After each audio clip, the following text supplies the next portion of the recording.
We are at Denninger's in downtown Hamilton, and we have a very special guest here, all the way from almost Stonehenge. She lived near Stonehenge. Stephen Twining, and of course the name should ring a bell with everybody. T right off the top. Welcome here. I know you make a stop in Canada every once in a while, but welcome back. Thank you. Great to be here. We've got perfect tea drinking weather, so thank you for arranging that, because I understand you've obviously laid it on. You're the man in charge for that. Yes, we brought it in nice conditions, so that's why we're getting a good crowd here today. So first off, just a little bit about you, because you've got people live interesting lives, but you've got a fascinating life. How many countries do you sell tea in? We sell tea in over 115 countries around the world, but one of the important things to me is that we control all the quality of the tea from one place, so we can give you the guarantee that if it is the same tea around the world, that it will taste the same, but we can also use local knowledge to tailor tea to the Canadian palate.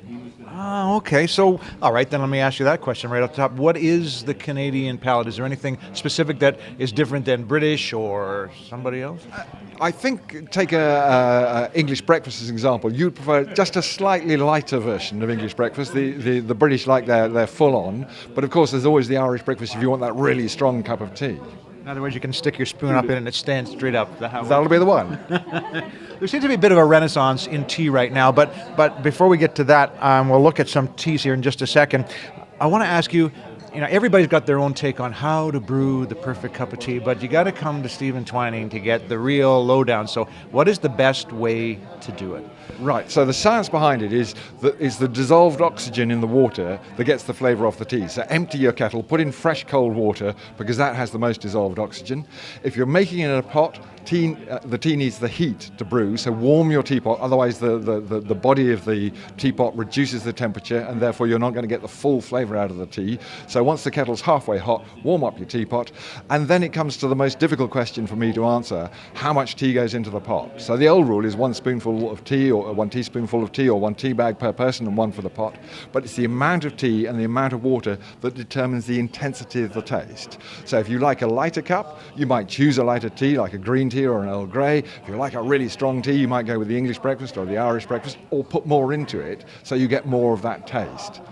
Now, electric kettles, to me, have what I call a safety device. And that is that if you get distracted in the kitchen, the phone rings, somebody comes to the door, it will boil for 10-15 seconds, then switch itself off. That's not great, because while it's boiling, it's pumping out that dissolved oxygen we took the trouble to put in step 1. So you don't want the kettle to boil. You've got to supervise the kettle, and just as it comes to the boil, for things we call infusions, you would call them herbals, or for black tea, the water goes straight on. But not for green tea. If you're making green tea, you want to let the kettle cool down a little bit so it's off the boil, because if you put boiling water onto green tea, you get a bitter taste out of the green tea, and we don't want bitterness in tea at all. And then we do the bit that should be the easiest, and yet people find it the most difficult. You have to be patient. The colour will wash off tea when you add the hot water, but colour is not flavour in tea. So give it time to brew. Let the flavour do its stuff. For 5,000 years, tea's given off its flavour quite unsupervised. You don't need to jiggle your bag if you're making it a cup or a mug. Just let it be. For a small leaf tea, 3 minutes. For a larger leaf tea, for 5 minutes. If it's in a pot, stir it, and then it's yours to drink. And do you squeeze the bag? If only a little bit, because otherwise I get in trouble if I drip it across the table. Yeah. Now there's all kinds of different teas now. Like there's like a million different flavors. That's kind of, is that reasonably new, or are we just noticing that now? We're just noticing that now. There always have been, because tea is like wine. Where it grows gives it its flavour and its character. So a tea grown in North India compared to a Chinese province is going to be totally different drink, even though you've both made them into black teas or both into green teas.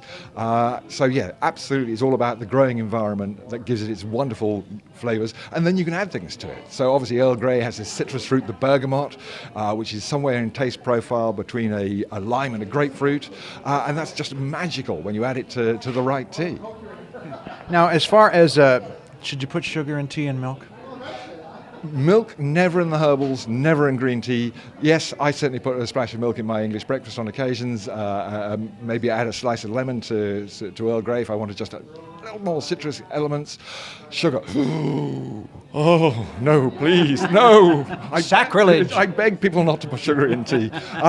What's your favorite tea? My favourite tea, it really depends on time of day. Right now, a cup of stimulating English breakfast to keep me going and encourage me. Later on, when I feel a little bit more mellow, then an Earl Grey is going to be my beverage of choice. And then later on in the evenings, possibly a chamomile or a medley of mints or the lovely exotic green tea, ginger and mango. Yeah, so it depends how I'm feeling.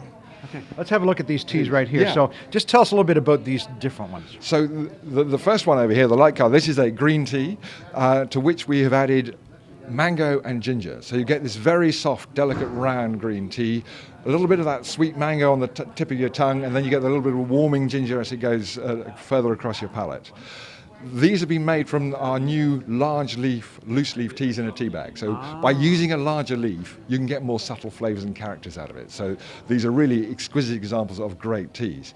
The next one, the really dark looking one, is what we call Tippy Golden English Breakfast. So it's a really great example of what an English breakfast can be. It's a pure second flush Assam, so that's a peak seasoning quality teas from North India.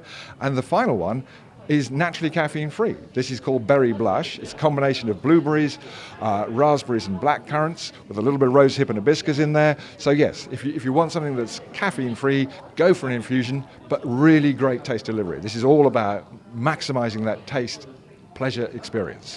One last question, loose or in a bag? These are loose in a bag, so you've got the best of both worlds. So whatever, right? Yeah. Tea bags are much more convenient. So in the office, I always use a tea bag because you can make it in the cup or the mug, you can drop it in the bin, and you don't block the sink with the tea leaves. When I get home, I tend to get the tea leaves out and put it into the pot because that's part of my therapy for getting home, unwinding, and moving on to the next stage of the day. So it's horses for courses. Well, thanks for being here in Canada, and again, you still love the business, traveling the world, over 100 countries for 30 years. A fantastic life. Absolutely, because I still get a great buzz out of introducing somebody to new tea, seeing their eyes are open and go, wow, why haven't I had this before? Because it's bringing pleasure to people's lives. And that's great. Thanks again. Thank you.